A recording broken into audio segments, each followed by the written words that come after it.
Mesdames et messieurs les chefs d'État et de gouvernement, monsieur le secrétaire général des Nations Unies, mesdames et messieurs, permettez-moi à l'entame de mon propos de vous transmettre les salutations de son Excellence monsieur Ali Bongo Ondimba, président de la République gabonaise, qui me charge de vous adresser ses regrets de ne pouvoir prendre part personnellement au présent sommet mondial sur les systèmes alimentaires. Aussi, monsieur le président de la République gabonaise m'a-t-il fait l'estime l'honneur de le représenter à ces assises qui portent sur la résilience des systèmes alimentaires de nos États. Le présent sommet intervient presque 2 ans après le déclenchement de la crise sanitaire mondiale de la Covid-19 qui a déstructuré nos sociétés et notre vivre ensemble et mis à mal, entre autres, les systèmes alimentaires de nos différentes nations.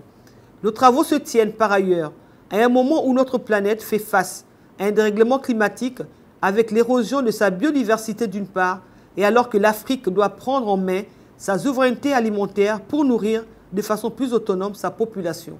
C'est conscient de l'importance des défis auxquels il fait face que le Gabon, sous l'impulsion du président de la République gabonaise, son Excellence M. Ali Bongo Ondimba, s'est engagé à intensifier le processus de diversification de son économie basé sur l'inclusion des femmes et des jeunes et sur la préservation de l'environnement, entre autres.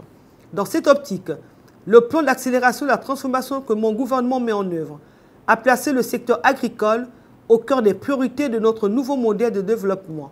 Ce plan se traduit par la mise à disposition du plus grand nombre de terres agricoles dont les titres fonciers sont sécurisés, par l'accès facilité aux intrants ou encore par un accompagnement de qualité tant à l'endroit des petits producteurs que des investisseurs directs étrangers.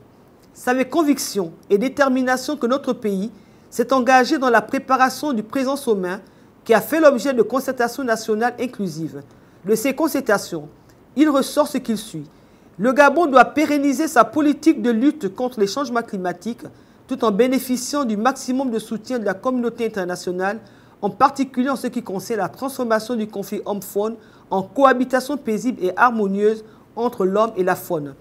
Le développement des circuits courts d'approvisionnement doit favoriser l'essor d'une production nationale plus résiliente par rapport au choc, à même d'offrir aux producteurs nationaux une rémunération décente.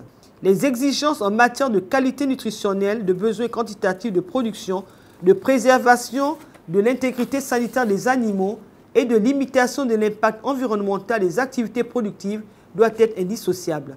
Et les efforts de consolidation du cadre juridique et financier afin de soutenir le secteur privé dans ce domaine doivent être poursuivis et intensifiés. Mesdames et messieurs, le Gabon est résolument engagé dans la transition vers une économie plus inclusive, plus équitable et plus durable, donc davantage respectueuse de l'environnement. Aussi, voudrons-nous inviter l'ensemble des États à adopter une feuille de route reposant sur des politiques qui concilient capacité à atteindre l'autosuffisance alimentaire et préservation de notre planète. Ce n'est qu'à notre sens qu'ensemble et solidaires que nous réussirons à relever ce défi. Je vous remercie.